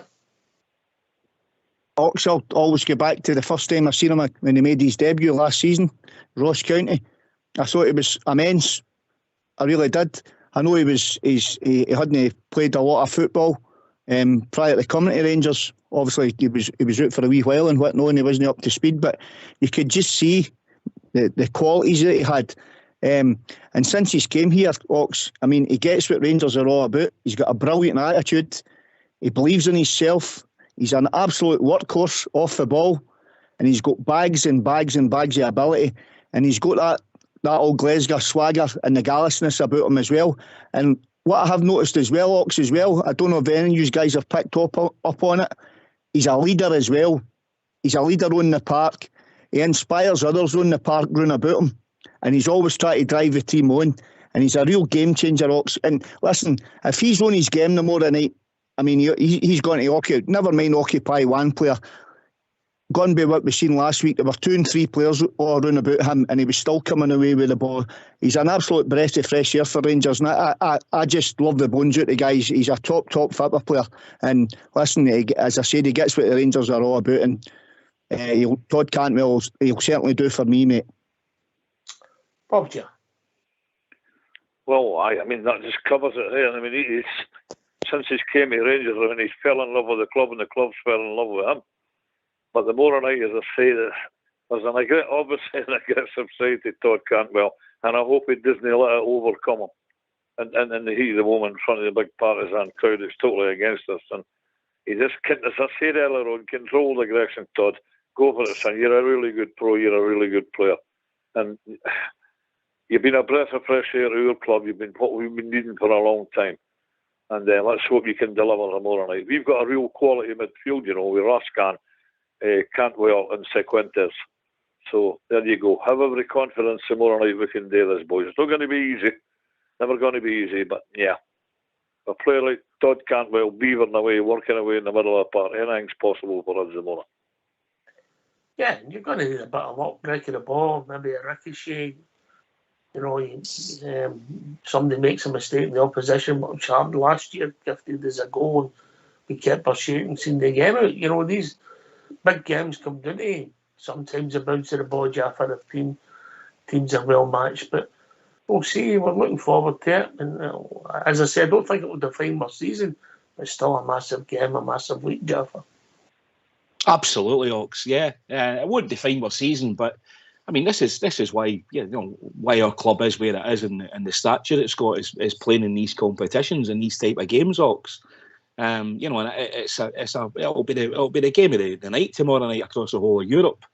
So there'll be a big audience tuning in on it, and Todd Cantwell will be a big part to playing that. And you're right, Ox. I mean, the way they play the ball out at the back, you know, that to me it's just waiting for prey and waiting for them to make that mistake. And they do it in every game. If you watch any of their games, and all of the teams that play out at the back do it. I maintain, I think it's the craziest thing in the world to do. I know, I get the theory behind it, but often or not, you get caught in at least a 90-minute period where you lose the ball, and if they do that tomorrow night, we've got to be ready to pounce. And guys like Todd Cantwell, they can spot that kind of move happening, you know, 3-4 passes before it's ready to take place. And I'm sure he sounds like he's up for the game tomorrow night. And I agree with Bob Ger, just, you know, keep the aggression. You know, last week he could have been off the park with a different referee, and that's European referees. He didn't send them off. Thankfully, he didn't send them off. I know he didn't touch the guy, but it was the speed he was running into the tackle and the pace and intent and all the rest of it. So, but Todd Cantwell tomorrow night, just concentrating the football, and that will do for me. I'm sure we'll be fine. Yeah. The one that I think reads the press the best is Raskin. Raskin, his energy in that reading the game is his strong point for me, Billy. But then when he gets the ball, he's got to make the right decision. He can be sloppy at times, but you're right, Oxy. He can read that press and he knows when to go. He doesn't get caught out a lot with people running after him and behind him and whatnot. You know what I mean? He's got a good awareness for what's going about him, type thing. But he could be a wee bit more better on the ball. Sometimes he does get away cheaply, but that's I'm sure he'll when he sorts that side of his game out, he'll go on to be a top player for Rangers as well. But I'm sure. I actually thought last week, Ox, that the second half, I thought he really came on to a game in the second half. So he did. So if he takes that second half performance into the more than 90 minutes, then that'll do for me. Aye, I get it. You know. Right, okay. It's, the manager, you'll be looking forward to this tomorrow, Bob Jenner. Oh, it will be. I mean, it's his biggest game yet, to trying to take the club into the money-spinning Champions League. I heard one of the chaps saying 2 weeks ago he's never won a meaningful game yet. Well, you've got a meaningful fixture tomorrow night, and yeah, a lot of pressure on the boy, but I think he's starting to do all right. He'll be okay. I think we're going to have a good season this season. And yes, the manager's looking forward to it tomorrow night, and he'll hear them up for it. And I think we'll be okay. Oh, you're right, Bob Jenner. I hope he's all right, Jaffa. Absolutely. I think you're right, Ox. I think Michael Beale, this is why he came back to Rangers. He said that when he joined us, and these are the nights that he came back for. Seen a wee change in Michael Beale, Ox, in the last maybe 3 or 4 weeks, press conferences.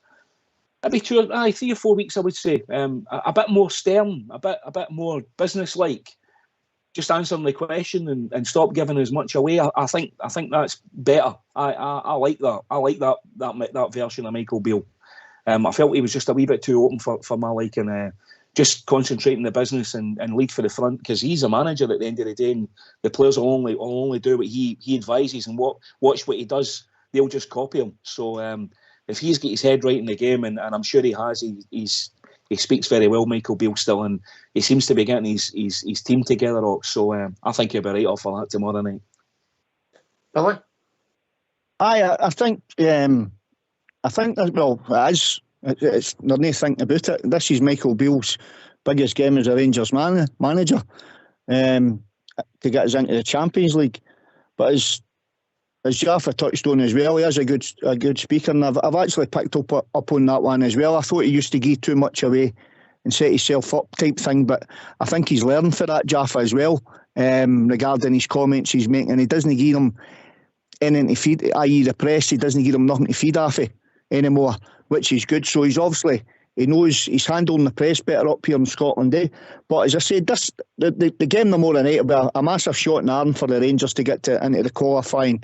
Get out of this qualifier and get into the Champions League, and everything it brings to the club financially and football wise. It's a great spectacle. The fans love it. You know what I mean? The club will be on sky high, and it would set us up perfectly for Sunday, wouldn't it? If we win this one tomorrow night and go through. Yeah, obviously we're coming also at the end of the transfer window, Jaffa. You know, tomorrow night, if you get a result, it could maybe throw you an extra few quid in your budget. You might go and get somebody, but I still think we'll have some outs the next couple of days as well, mate.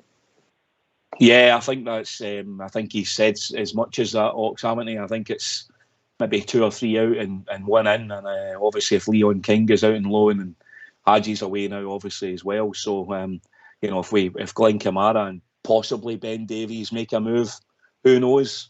We might see I know this rumour just won't go away about Harry Souttar. I don't know if there's any truth in it, Ox. I've heard conflicting reports and read conflicting reports, but it just doesn't seem to be going away, does it? So, listen, if that's the outcome of the transfer window after Wednesday, after tomorrow night's game, and as you said, we get a few more quid to throw at Harry Souttar to get it over the line, then I would be delighted with that personally. I think that would be a great addition for the season. on loan. I would like another wide man, Ox. I'm not going to lie to you.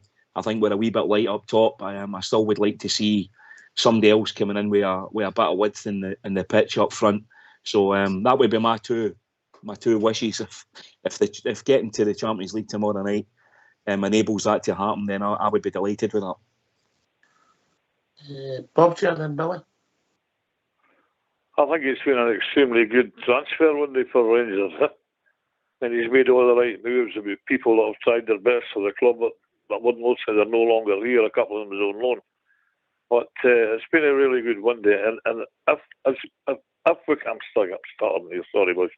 If we can make it to the Champions League, it's bringing more money into the coffers.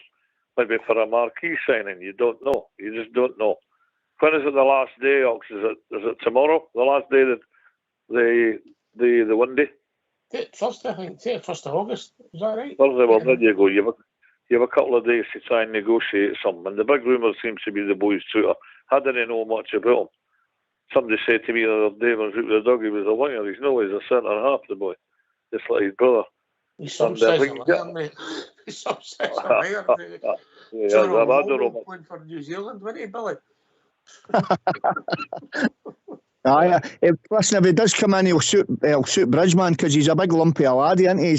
Bridgeman's always wanting 6 feet 10 centre half. So, if you were asking me, Ox, my position that I'd be looking for another centre half because I just think, I mean, obviously injuries are part and parcel of the game, but if plus suspensions and whatnot, if that is a position that we fall short in, then we're going to be back down to the bare bones type thing again. And I think that if we do get the laddie shooter in to play along with his brother, I mean, how good would that be? Two brothers playing for the Glasgow Rangers and the two of them Rangers supporters. So, you know what I mean? It doesn't get any better than that. And I'm sure they would run through. They'll run through brick walls anyway, but I'm sure they would run through brick walls together for one another, like, you know, especially playing for the team that they support, like, you know. So, if it was done to me, your whole team would be brothers, Jaffa. Here. Yeah, I'll second that. Aye, but if you were asking me, Ox, what position would I like to see somebody coming in if we've got to bring one in before the window shuts? It'd be a centre half for me, mate. All right, okay. Right. I just, if there's a position, here's my take on it. I'll take this to Bob, Chair. My take on it is, if the manager thinks we've got a weakness, if people go out the door, they're going to go. But if the manager thinks we've got a weakness and it's an outside right, centre half, a midfield player, centre forward, whatever it is, if he gets that bit of the jigsaw to improve the first team, I'll be happy. If that makes sense, Bob, Chair. Well, absolutely. I mean, I think the majority of your preference here, the majority of the support's preference, is a centre half. Because you've got goals in there, you've got Balogun. Balogun's not going to play every week. I think you need that when he comes back. If you're going to get a quality centre half and it's going to be this shooter. As just described there, he was going to be playing beside his brother. And apparently he's a quality player, the boy. Again, I don't know much about him. Apparently he's a high quality. Based on the World Cup, he done all right. No seen much from apart than that, if I'm being honest. He definitely wasn't playing out in the wing, Jaffa, was he? No, he wasn't. No, he wasn't playing out in the wing. He's a winger. No, he's a centre half, but he certainly came into a lot of the public eye during the World Cup here, and obviously that was when he was at Stoke for many a year, and obviously Leicester bought him for a huge fee, I think 15 million or something they went for. But I mean, we are not going to be paying anything like that. I mean, I don't know if it would be an option to buy him, Ox. I mean, I'm in agreement with a lot of the other guys. I don't think we spend any more than 5 or 6 million nowadays. It's just where we are, and where Scottish football is. But I mean, if they want to get him off the books, that's a different conversation, and I believe that's the case. The guys know in the new Leicester manager's plans. So the lad needs football as well. You know, he's at that stage in his career. He's 24. He'll be wanting to play. So no a better place. I mean, if we can give him a home for 12 months, and you just don't know once he's back up the road, and you know, players can make things happen if they want it to happen. You know, if he got settled down, I agree though. I think we do need cover in there. if Connor Golson picks up a recurrence, or even his brother John Suter picks up another injury, then we all of a sudden, I know we've got Balogun, and he's done what he's supposed to do. He's come in and looked solid as well, Big Leon. But I do think another centre back in there would be a good option, and it means coming through the season, when we get into the heavy part of the season, when you're playing Wednesday, you're playing weekend, you can give guys a rest and we can rotate the squad, and that augurs well for us. The season gets on. For me, I think it would be a great move if we could get him in personally. Watch this space. As long as it's the guy that the manager wants and it fills the jigsaw. And obviously we'll have a few players getting out. Maybe obviously Hadji's away. The strong rumour about Leon King after tomorrow night's got to be out and loan, which I think is maybe a good move for him, Billy. Aye, Leon King's just coming to an age now that he needs game time, doesn't he? His Rangers career, I wouldn't say it's went stale, but I don't think that Leon's his chances are got to be limited for where he's wanting to play. I've said I'd like to see Leon King playing in the midfield as well, but I don't think he'll get a game in there with what we've got. But the laddie certainly needs to go and get game time, and hopefully wherever he does go, he goes and he's a success, and he comes back to Rangers, and he comes back a better player than he left, because Leon King's got all the ability in the world as well. The boy, I like the laddie as well. I like what he brings to the team. He's young and he's strong and he gets it as well. And he's a big blue nose boy as well. So that's what I want to see in the Rangers team. I like to see players that get it and coming in playing for your club, Ox. And if they're Rangers men, even all the better, mate. But Leon King, we wish him all the best, and we hope whatever club he does go to, mate, he goes in, he hits the ground running down there, and he takes the place by storm, and he comes back to Rangers a better football player. I think it's important that he's in development, he's playing games. Mm-hmm. And the manager and the managers before him, I think he's all right to be involved, but he's not a regular starter. So for his development, Bob Giarion's got to play games. Don't forget that Leon King's got Champions League experience, boys. I mean, he played in very all the games last year, didn't he? He did an excellent game at Anfield, didn't he? Yeah. They played all right at Anfield. I mean, it all fell apart that night against Liverpool. That can happen to anybody. But good on the laddie. If he goes away down there, gets a season under his belt, comes back here, a far better player, well, he can save us a hell of a lot of money in the centre half area. Because he's a good player, the boy. We've seen it. And he has, as I said, he's got Champions League experience. Good luck to the laddie. Good luck to them all that's out on loan. If they come back to Rangers better, well, that suits us all, doesn't it? Yeah, similar to Alex Lowry. He's out playing for the Hearts this week's now, Jafford, yeah? Yeah, and he's gaining invaluable experience and game time, and that's what these young lads at that point in their career, they absolutely need to do that. And if they're not going to get it, they can't get into the team with who's in front of them at our club because of the quality of players that we've got. Then they've got to go and get game time elsewhere. It's just the best thing to do for their. I mean, we've got a responsibility as well as a club. Whether they're going to become Rangers players or just to the young lads themselves. They've dedicated the best part, in the case of Alec Lowry and Leon King, probably 10 years of their life to Rangers already. I know we've not seen them a lot in the first team, but they've been in and out training all the days that they put in. So we deserve, to give them the best platform to go and be, whether it be a player at Rangers or they go on and have a great footballing career. Because I'm sure as all of us as responsible Rangers supporters, I'm sure that's what we would advocate, and that's what we would wish the two lads the best. I mean, ideally, I want the two of them to come back and be absolute first teamers. And I would love Alec Lowry to come back and be the new Ian Durrant, as I sometimes got wee glimpses of him. But Alec Lowry just needs game time, and so does Leon King, and maybe even the young lad Devine's in the same situation, Ox. All right. Just quickly, how's it going to go for you tomorrow night, Bob Jack? Oh, as you said, I'll take a bridge, man. I'll take 1-0, Jars. That'll do me, mate. Billy? Sticking with my guns, mate. 2-1 extra time for the Rangers. Jaffa? 2-0. Oh, I love it. I love it. Bob J, thanks for your call, mate. Pleasure as Privilege. Absolute privilege. Good night, boys. Good night, mate. Good night, Bob. Bob J. Good to hear from you, pal. Last word for your good self, Billy. Well, what can I say, Ox? Thoroughly enjoyed the show. It's great to be back on again. Good to be on with Jaffa and your good self. And it's what can you say? We've got a massive game tomorrow night, buddy. And let's get this done and get into the Champions League. Come on, the Rangers tomorrow. Jaffa boy. Yep, same Ox. Just let's get it. Shut these Dutch journalists up and these Dutch pundits.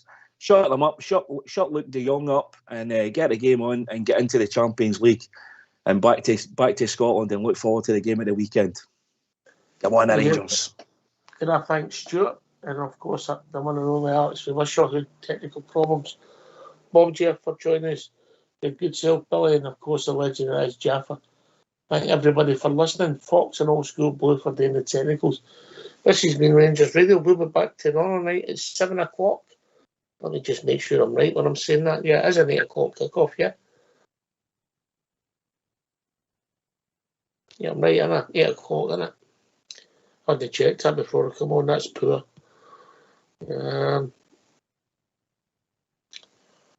Let me just make sure.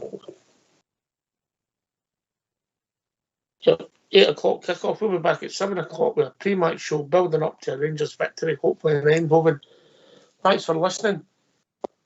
Enjoy your evening. Get a sleep. Get a battle fever on. Come on, the Rangers. Take it away. Old School Blue.